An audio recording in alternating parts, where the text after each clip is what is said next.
Okay, jewelry class. Here's what we're going to do now. We're going to demonstrate how to use the drill press correctly. And because you're doing an internal cut, you're going to need to pierce a hole in your project before you begin to cut.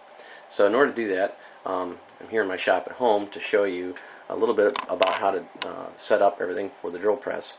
Now the drill press we have at school is a little bit smaller than this one, but essentially all the same parts. Same process, not a big deal.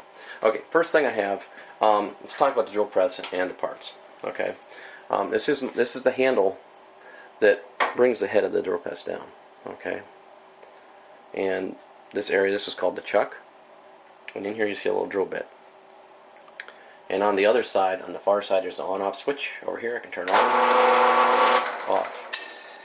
You hear mine makes a lot of noise. It's not as quiet as the one at school. And this is a chuck key, and this allows me to take the drill bit out of the chuck. So if I need to change a drill bit, go to a bigger one or a smaller one.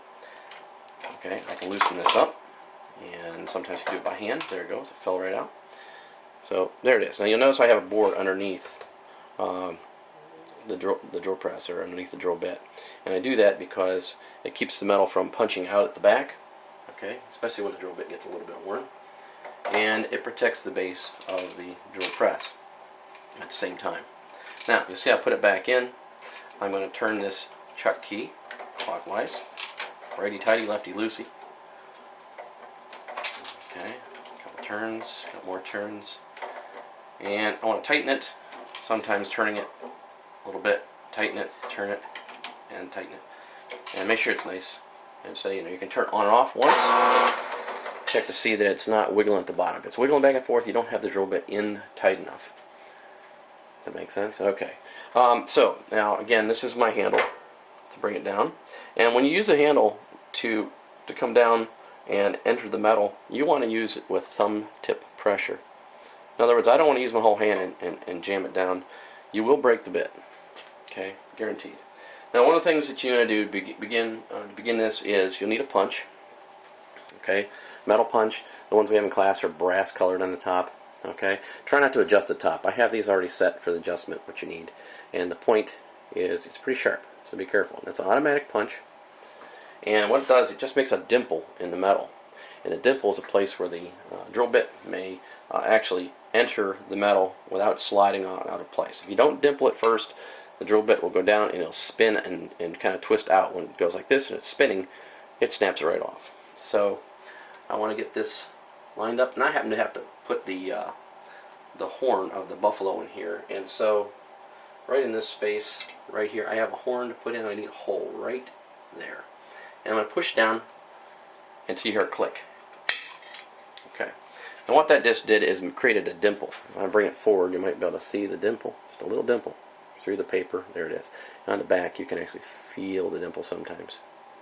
It's in there. I got some plastic on the back still. But okay, so this is the same one I worked on a few minutes ago. I was cutting this out. I hadn't shown you how to drill the holes.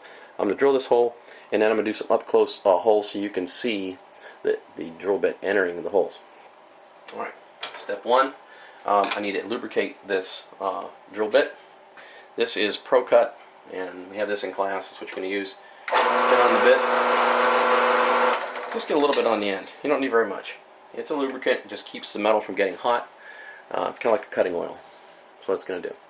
I'm going to zoom in a little bit and see if we can't... oh, that's not a bad view.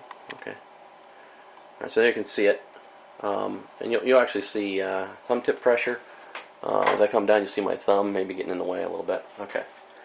And I don't want to block the view of the camera. I think I'm okay and clear. Okay. So turn this on.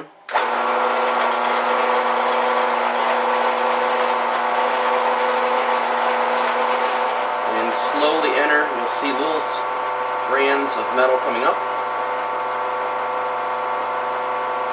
And then you'll see little wood chips. And done. Okay. That's it. Turn it on. There we go. So now you can see I have the hole for the bison's horn. Okay, that's the base of the horn. The horn will be pointy, going up towards the edge, almost to the top. Okay, So that's ready to go. It's done. Okay, so just for fun, I've got another piece of metal. I'm going to punch 3 holes. I'm going to drill 3 holes for you, and you can watch on a smaller piece of metal at a little closer vantage point. Let's get this up here where you can see. I got a little arm that the camera's mounted to. Sorry about the noise. Okay. And we should enter about right there. Okay.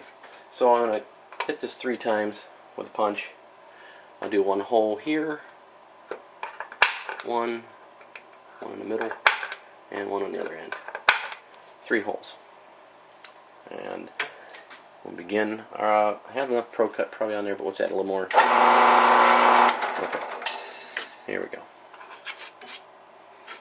Okay, clear off the dust off there. Okay, all debris.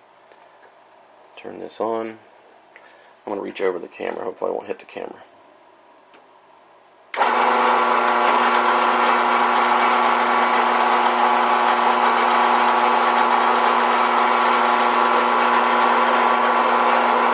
Center. See how it kind of wobbles a little bit? Let it center, hold on to the metal, thumb tip pressure, and I'm through. There's 1. Slide my whole piece of wood over. Do it again, thumb tip pressure, let it center itself, hold it, and very gently, thumb tip pressure. There's 2. And last one. Center itself. Oh, do it 1 more time.